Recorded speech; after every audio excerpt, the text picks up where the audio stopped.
तो वहीं दिल्ली एनसीआर में अचानक से मौसम ने करवट ले ली है और तेज धूल भरी आंधी के साथ ही कई इलाकों में बारिश हुई, जिससे दिन में ही अंधेरा छा गया। मौसम विभाग ने पहले ही आज और कल बारिश, तेज हवाएं चलने की संभावना जताई थी।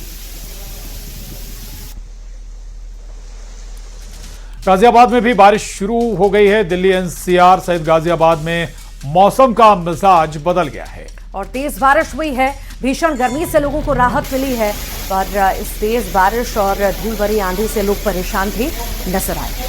ये 3 तस्वीरें आपके टीवी स्क्रीन पर। दिल्ली एनसीआर, दिल्ली, गाजियाबाद, नोएडा, सभी जगह बारिश शुरू हो गई है।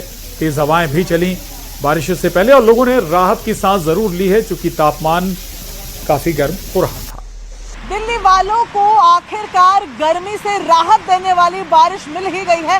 इस वक्त मैं मौजूद हूँ अक्षरधाम के पास और अब आप देखेंगे कि किस तरह तेज बारिश दिल्ली एनसीआर में इस वक्त हो रही है। मौसम विभाग का कहना है कि धूल भरी आंधी, तेज बारिश और दिल्ली में रेड और ऑरेंज अलर्ट बारिश का दिया गया है, यानी कि बेहद तेज बारिश अगले 2 घंटे दिल्ली एनसीआर में रहने वाली है। इस लगातार हो रही बारिश से तापमान पर असर पड़ेगा। अब पिछले कुछ दिनों में हम देख रहे हैं कि मौसम में थोड़ा बदलाव आया है। शाम के वक्त हल्की हवाएं चलती है, जिसकी वजह से तापमान थोड़ा कम हुआ है और ऐसे में आज 2 घंटे इसी तरीके की बारिश का प्रेडिक्शन मौसम विभाग की तरफ से दिया गया है और ऐसे में माना जा रहा है कि इस बारिश के बाद गर्मी से भी दिल्ली एनसीआर वालों को राहत जरूर मिलेगी। राजस्थान में अचानक मौसम का मिजाज बदल गया। बीकानेर में रेत के तूफानी बवंडर से पूरे इलाके में अंधेरा छा गया है। आसमान में धूल का गुबार छा गया। तेज हवाओं के साथ ही आगे बढ़ते इस धूल के गुबार ने देखते ही देखते पूरे आसमान को घेर लिया। सामने आई तस्वीरों में आप देख पा रहे होंगे, ऐसा लग रहा है कि मानो किसी ने पूरे शहर को अपने आगोश में ले लिया हो। और इसके चलते चारों तरफ सिर्फ धूल ही धूल दिखने लगी और दिन में ही ऐसा लगने लगा जैसे रात होने वाली हो। राजस्थान में उठे इस रेतीले तूफान का असर कुछ ही घंटों में दिल्ली एनसीआर में भी देखा जा सकता है। मौसम विभाग ने दिल्ली एनसीआर के लिए अलर्ट भी जारी किया है।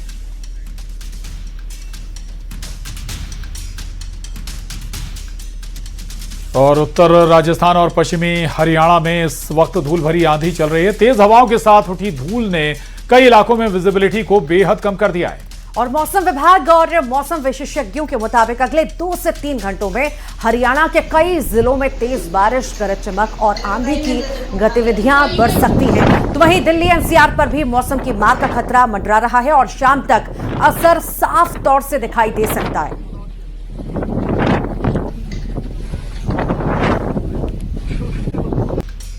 और इस बार वीकेंड उत्तराखंड के लिए कुछ ज्यादा ही भारी पड़ रहा है। दिल्ली, मेरठ, लखनऊ और आगरा जैसे शहरों में 40 से 45 डिग्री की तपती गर्मी से परेशान लोग पहाड़ों की तरफ निकल रहे हैं, तो मसूरी, नैनीताल और जोशीमठ की सड़कें उन्हें संभाल नहीं पाई। नतीजा घंटों का लंबा जाम, होटलों के बाहर हाउसफुल के बोर्ड और सड़कों पर खड़ी हजारों गाड़ियों की कतार। हालात सबसे ज्यादा खराब केदारनाथ और जोशीमठ इलाके में है।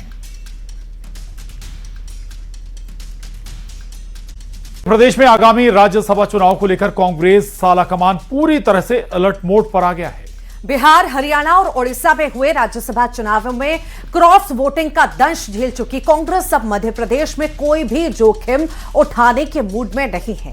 यही वजह है कि दिल्ली में बैठकों का दौर तेज हो चुका है। आलाकमान मध्य प्रदेश कांग्रेस के बड़े नेताओं से अलग अलग मुलाकात कर रहा है। और इसी कड़ी में पूर्व मुख्यमंत्री कमलनाथ और नेता प्रतिपक्ष उमंग सिंगार से शीर्ष नेतृत्व की मुलाकात के बाद आज पूर्व प्रदेश अध्यक्ष अरुण यादव को भी अचानक दिल्ली तलब किया गया है। सूत्रों के मुताबिक आलाकमान ने सभी दिग्गज नेताओं को सख्त अल्टीमेटम देते हुए साफ कह दिया है कि तीसरी सीट पर किसी भी कीमत पर क्रॉस वोटिंग नहीं होनी चाहिए। नेता प्रतिपक्ष उमंग सिंगार को 2 बार दिल्ली बुलाकर तैयारियों की रिपोर्ट ली जा चुकी है। राज्यसभा चुनाव नजदीक है।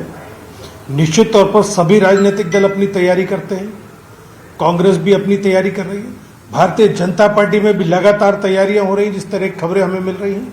हम अपने दल की बात करेंगे।